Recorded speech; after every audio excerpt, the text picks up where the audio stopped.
He's in the house, and I ran out. So.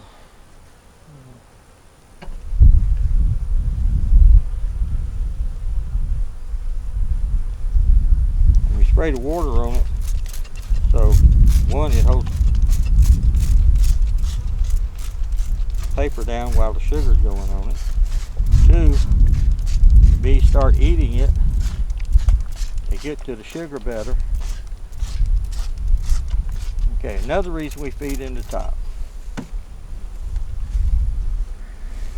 is when it gets cold, real cold, the bees can't get out and fly. They're going to be up here somewhere in the hive where the bees are, and they're going to have a cluster.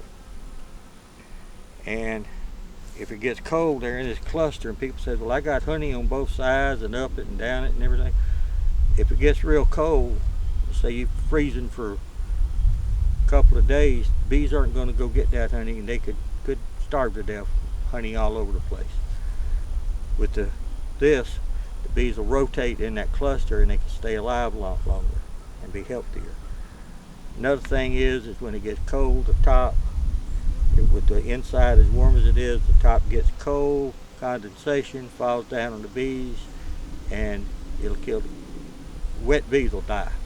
Put it that way. Cold won't kill the bees. Wet bees will die.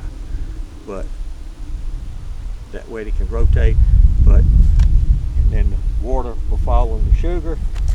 The sugar acts as an insulator.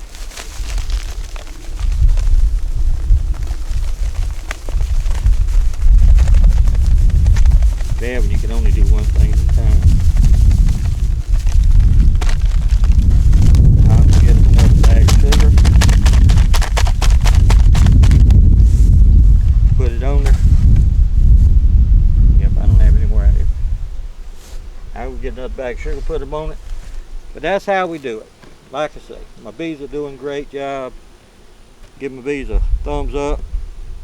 Let them know that you like them. Because they're such nice little girls.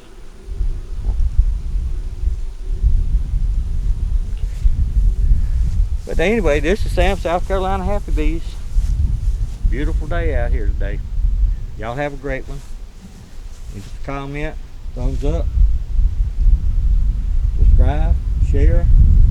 We'll be going through these hives, and I'll be showing you what they're doing with the sugar that we're putting on.